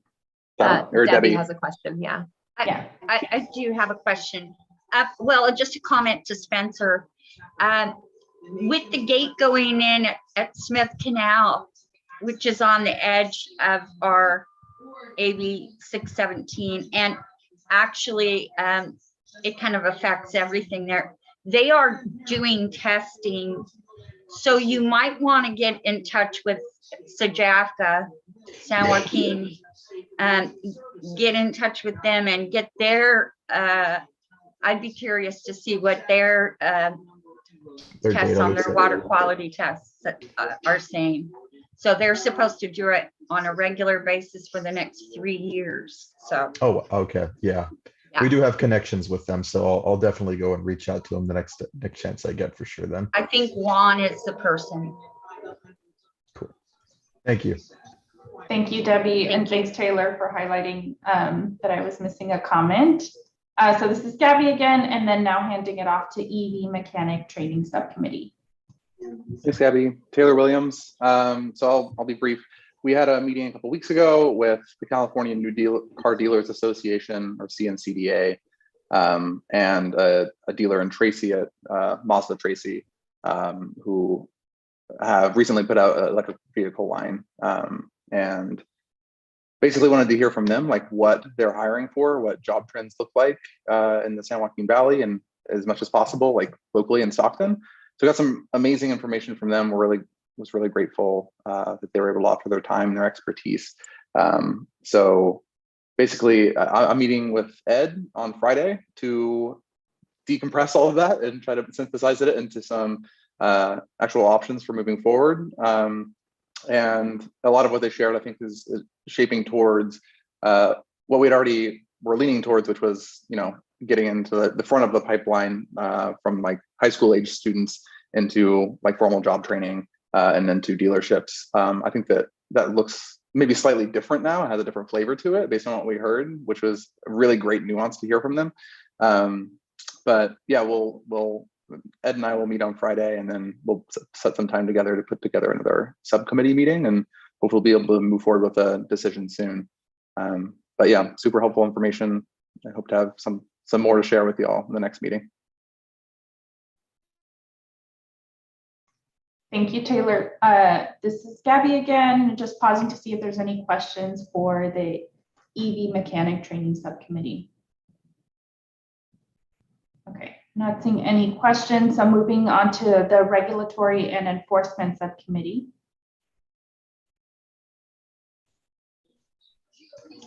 Hi, this is Debbie Provost.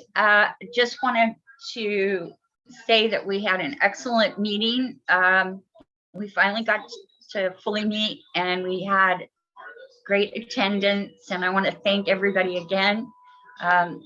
Since we're just starting out, the Air District is going to provide us some feedback and some information on things that we asked for, and we'll get some drafts of that. And once we get that, we'll probably have another meeting in the beginning of June, I would say. So we'll go from there.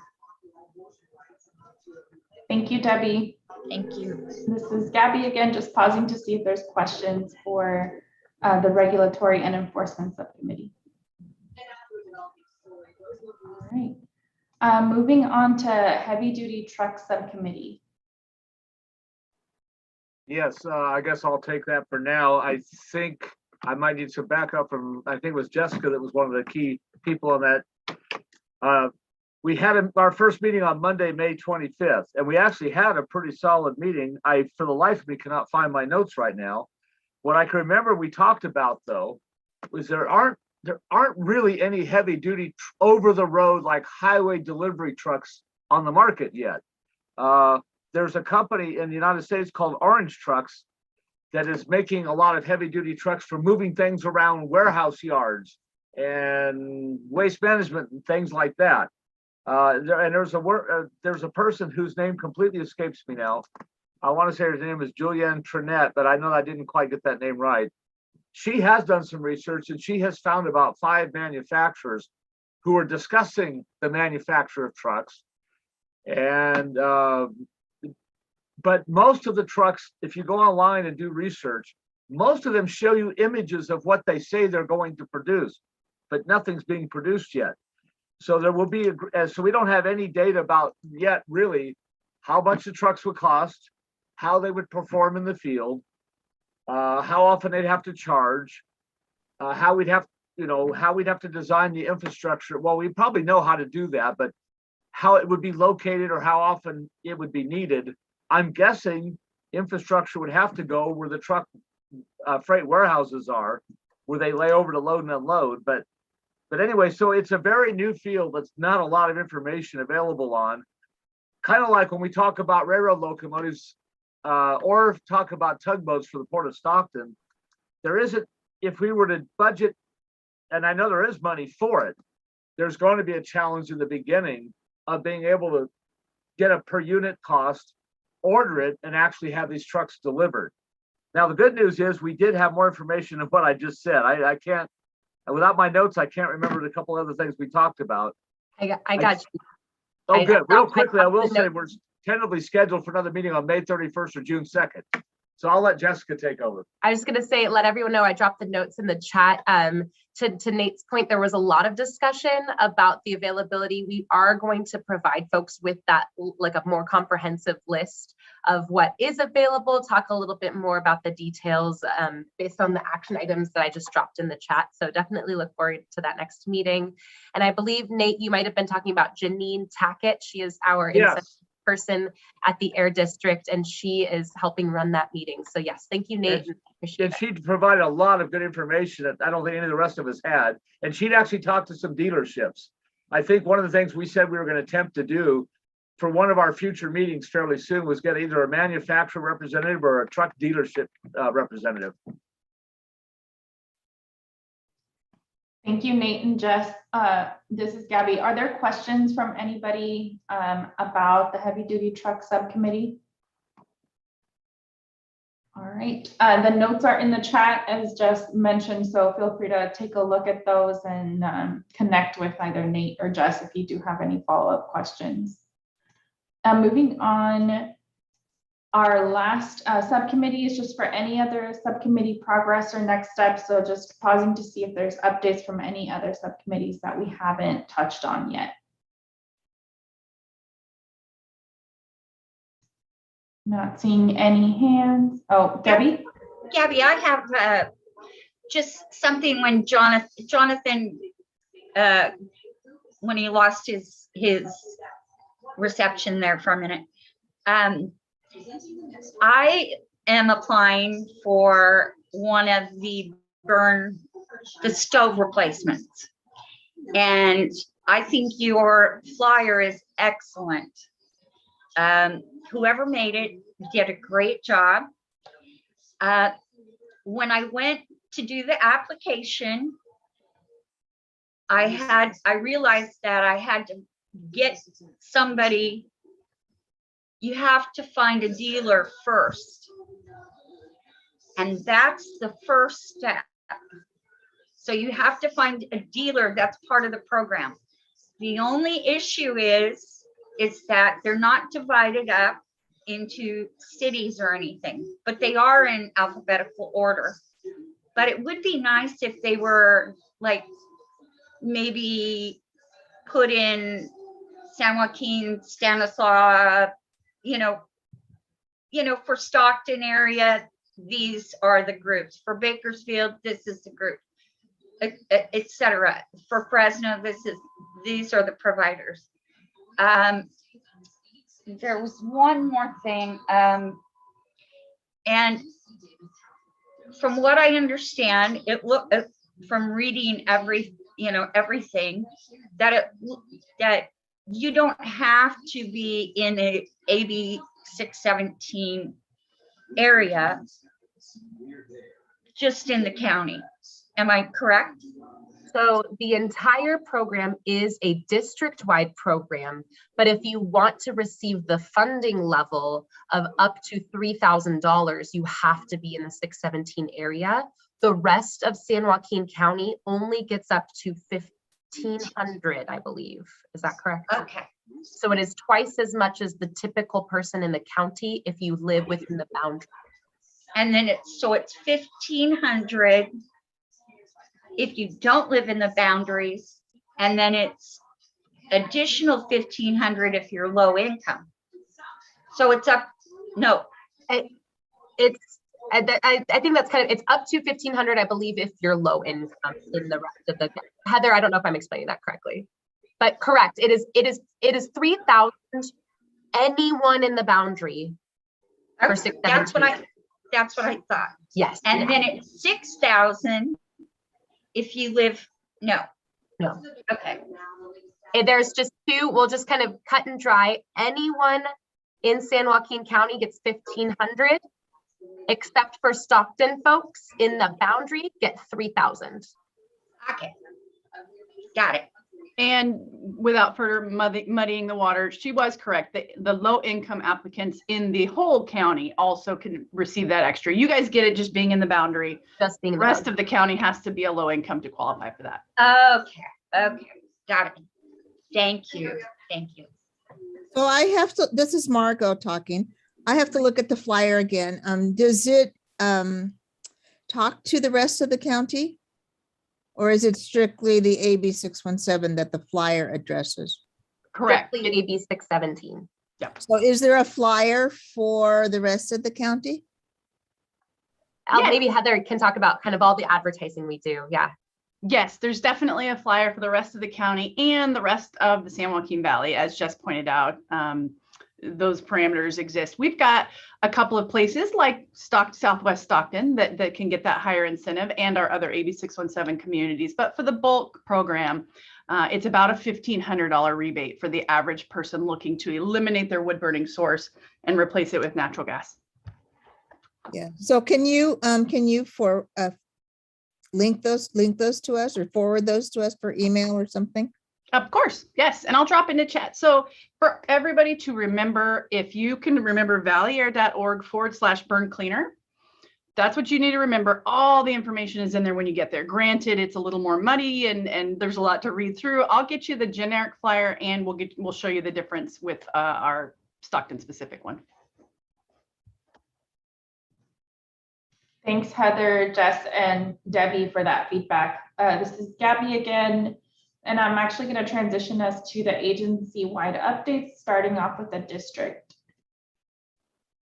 Unless Heather was planning on doing this, was just going to let folks know that I don't know that we mentioned it last time because it might have been just after our last meeting, but on our AB617 site, on that same outreach page that Stephanie referenced earlier, we do have mini grants available for folks to who are maybe involved with community groups that want mini grants to do outreach and other types of efforts within your community. And so we have that available. It is on the webpage. I'm dropping the link in the chat now. I'm dropping the link in the chat now.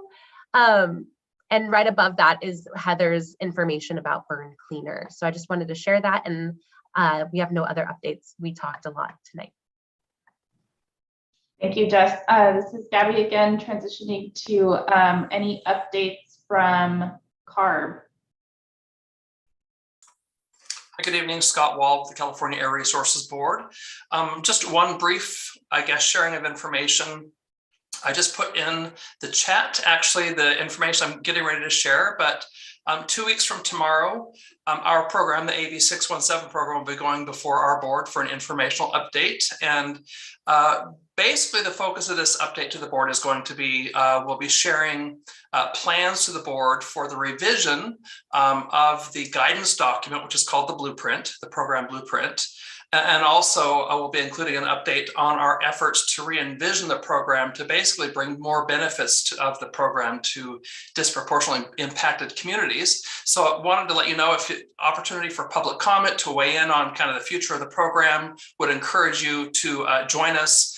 We are doing the meeting in person at our new Riverside location, but still with the option of Zoom. So hope you join us and share with us your thoughts and feedback and input and comments on the future of the program. And that's all I have for this evening. Thank you. Thank you, Scott. This is Gabby, just pausing to see if there's any questions for CARB. All right, moving on to updates from Port of Stockton. Well, good evening, everybody. I'm Jason Cashman. For you all that don't know me, I'm the Port's Environmental Manager, and I'm pinch hitting for Jeff Wingfield tonight. So just over a week ago, the Port participated in an Earth Day event. Saw Jonathan out there. He was giving away some really cool air quality or indoor air quality fans. And during that event, we brought out one of our zero emission lifts, and the public was, pretty surprised to see just how big these lifts are and the fact that they're electric. And so it was a pretty cool, I guess, a it's pretty cool to see the public out there and the amazing turnout at that event. And then, as you all know, the port's in the process of preparing our emission inventory for 2020. We don't have that completed yet, but we're expecting to have that done in the next 2 months, and we'll share all that information with this group once we have that report finalized. And I believe last time Jeff mentioned that the port applied for a grant for some rapid chargers for zero emission lifts. Well, unfortunately, we didn't get that grant, so we're now looking for some other funding opportunities, but we're hopeful that we'll get some other funding in the near future so we can install these rapid chargers for our lifts. And then another thing the port just completed was our recertification under Green Marine. And for those of you who don't know, Green Marine is a voluntary environmental certification program which encourages its participants to reduce their environmental footprint. And under this program, every 2 years, we have to recertify our Green Marine status. And so we just went through that recertification about 2 weeks ago, and we were able to show through the independent verifier that we have improvement in several of the environmental categories. So that was really exciting for the port.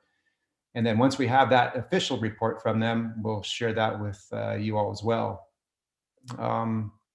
What else we have on? I think the next port's POC meeting is May 18th from 4 to 5:30. And we'd really like it if any of you can join. And during that meeting, we're going to be discussing some zero emission heavy, I think they're Class 8 trucks that one of our tenants, SSA Marine, got through the ZANZEF program. And so I think they're testing it right now. So hopefully we'll have some positive results to share during that meeting. And we also have asked our Green Marine verifier to talk to the POC group to show how the port's environmental programs compare to other ports in California and in North America. So we're really excited to see what he has to say about the Port of Stockton and our environmental programs. And finally, I'd just like to encourage everybody to come out to the port for a tour. It's a really great opportunity to see the port and what we have to offer. So just reach out to Jeff or myself if you want to do a tour. Thank you. Thank you, Jason. This is Gabby again, just pausing to see if there's any questions for the Port of Stockton. And I believe Leonard has a question. Yes. Can you hear me? Yes. Okay. I just want to say that I attended a Port of Stockton tour, a bus tour, and it was very educational. They went over a large part of the Port of Stockton. And we went out, we seen the Clean Planet Incorporated, which is it's a company that refurbishes steel, recycles concrete, wood, debris, and things like that. And it was very, very educational. I enjoyed it, and I'm looking forward to the boat tour next time. Oh, good. Yeah, we're hoping to have those boat tours implemented for this summer. So Thank we're you. looking for a company to do it, since the company we had last time is not doing it anymore. So we'll let you all know. Thank you, Leonard. This is Gabby again, and thank you, Jason. I think there's just a couple chat kind of comments for you to take a look at kind of on your own time, but I'm going to move us on for one more quick update about the air monitoring from the Air District. Hi, everyone. Yeah, just a brief update here. Just wanted to let you all know that we just recently installed another air monitor at the San Joaquin County Fairgrounds. So another one down on that, and hopefully we're hoping to get that out. It's operating right now, but we need to get hooked up to the web. So hopefully we can get that out by tomorrow, and you all should have access to seeing the various emissions on that one. And so for that particular one, it's actually a compact system. So there's going to be multiple pollutants that you'll see, ranging from PM 2.5, SO2, NO2, and VOC. So pretty excited for that. And then so with that said, we have 3 left to go. Working on the Edible Schoolyard project location, still waiting for electrical quote from the electrician on that. And we actually made some headway with Taft Community Center. working with the county property manager, Brad Dawson, who's the supervisor, actually went down there and went up there and talked to the San Joaquin County property manager and also some folks from Taft Community Center. And so it looks like it's moving forward. The San Joaquin County property manager is putting together a package for the board. So that's what we're waiting for on that one. And lastly here, for Conway Homes or potentially KIPP School in the Conway community, that's the one that we're having some difficulty so far right now. So it was moving forward, and now we're just having some difficulty getting any response from either Conway Homes or KIPP School. So if any of you may have any know of anybody that we can contact that might be able to help us get this through, please let me know. Thank you, Chai. This is Gabby. I'm handing it over to Matt for a comment. Yeah, I'll just share that I've spoken with Conway Homes folks, the IT guy and the director, and they told me that they were all on board. They were waiting for board action, but that they've had a ton of hotter irons in the fire. So I think the door is still open, but response times when you're giving people shelter, priorities. And then I had a question. Who's the property manager at the State Fairgrounds site?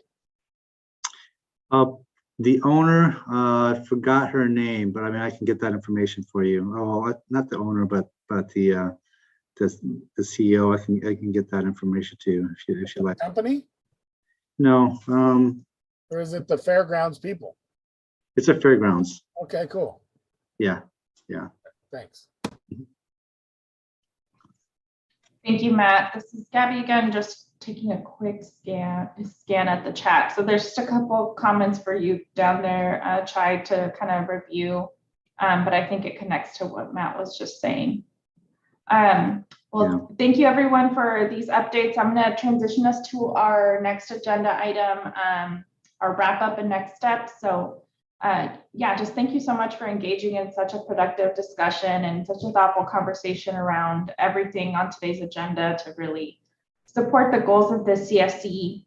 As I mentioned at the beginning of the meeting, to help develop transparency and accountability, we keep track of action items during these meetings. And so at this moment, I'd like to share with you the action items that resulted from today's meeting.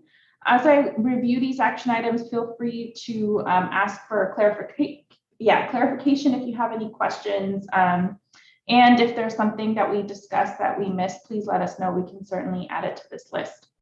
So I'm going to verbally read aloud the various action items that came from today's meeting. The first is that the Air District will add a link to the test monitors on the Stockton AB617 website. For the next meeting, the Air District will outline deadlines for all of the measures. Our third action item is that the Air District will host a brainstorming session for CSC to identify priority locations for the EV charging stations. The fourth is that the Air District will review the chat for suggestions and questions about shared resources related to CERP incentive measures. The fifth is that the Air District will work with Matt Holmes to bring more explicit descriptions around the funding deadlines and timeline for decision-making around some of the measures that were talked about today, and that'll be part of the next CSC meeting. Next, the Air District will launch a school-specific subcommittee in the coming months, and this one might actually be tying to that brainstorming session, I think, but correct me if I'm wrong about that, anyone from the Air District. Next, the Air District will circulate flyers for upcoming events to CSC. And then finally, the eighth is that the Port of Stockton will compile a list of organizations for grant search and share them with the CSC. So that is everything we captured today. Please let me know if there's any questions or amendments. And Stephanie. Hi, this is Stephanie. I just have a small addition to 7 about, the Air District will certainly continue to conduct outreach and send the CSC flyers. I also wanted to add, if anyone on the CSC wants hard copies of the flyers mailed to them, we're happy to do that as well. So feel free to drop your name in the chat or reach out to any of us at any time. Thank you, Stephanie. Okay, moving on to some of our next steps. I'm going to share quickly with you some information about the next meetings that you can expect. So the agenda setting meeting will happen at 3 p.m. Thursday, May 12th. And then the next CSC meeting will be 5 p.m. Wednesday, June 1st, using the same link via Zoom. So we look forward to seeing you all there. As you might have seen in your agenda, there is some suggestions already for future topics to include at a future CSC meeting. So yeah, definitely join the agenda setting meeting if you are interested in kind of helping to plan how the next month's meeting will go. And with that, I'm going to stop sharing my screen and would invite anyone with any community updates or announcements. If there's anything exciting that you'd like to share with your colleagues, this is the time to share any of that information. So I'm going to pause to see if folks would like to share anything.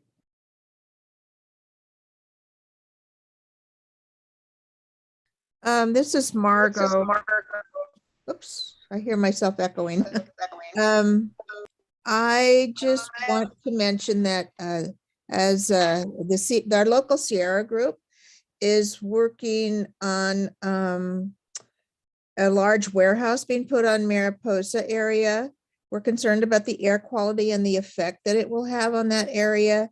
And so if anyone would like to help with that and work with the city on changing the environmental impact report, we would welcome that. Thank you. Thank you, Margot. This is Gabby. I'm going to hand it off to Jonathan, and then Everett, I saw you unmute, so if you want to share after Jonathan. Thank you. This is Jonathan. I just wanted to share for our Stockton Earth Day, we were able to team up with UC Berkeley engineering students and Edison High School on developing a DIY air purifier project. These air purifiers cost less than $40 if you make them with typical MERV 13 filters and box fan and maybe some glue and big rubber bands. And I shared in the link a news article that was picked up by ABC. A lot of people were very motivated about sort of what we were doing, and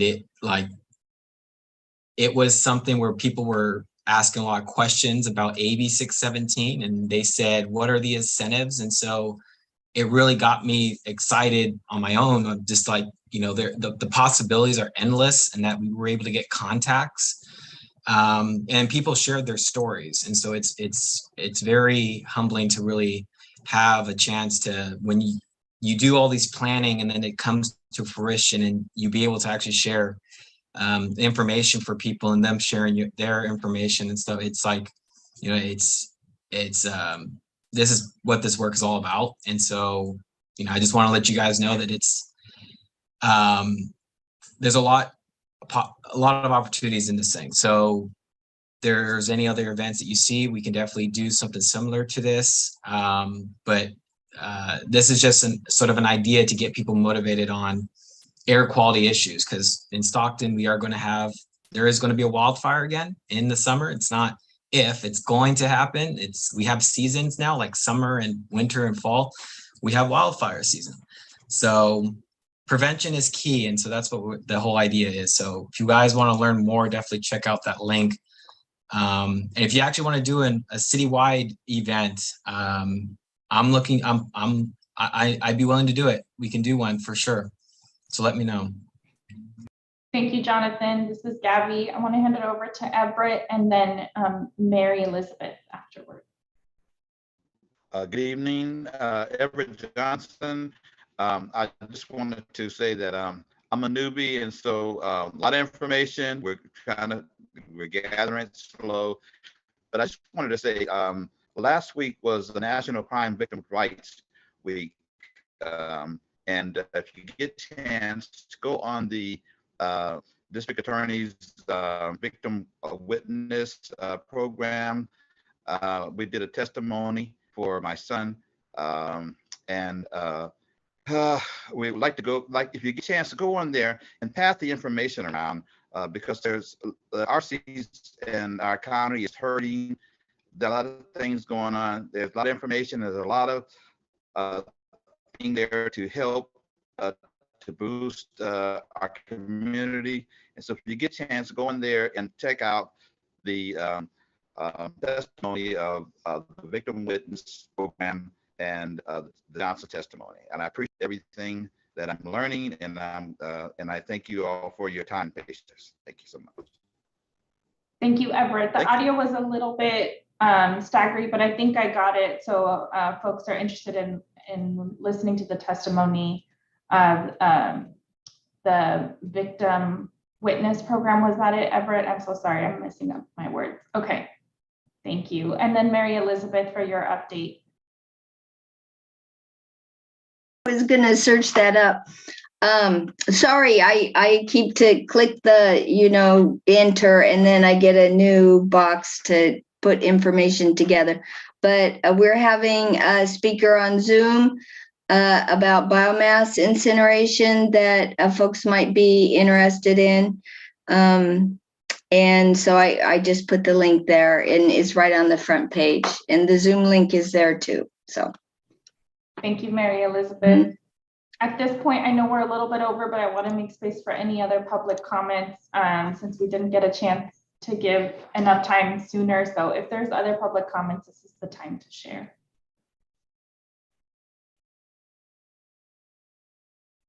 And I'm not seeing any, just confirming we're not seeing any on YouTube either. Okay. None on YouTube. Thank you, Jen. With that, I want to thank you all so much for taking the time out of your day to spend this time with us and have these really important conversations. And we look forward to seeing you next week at the agenda setting meeting. Thank you, everyone, and have a good night. Good night. Thank you.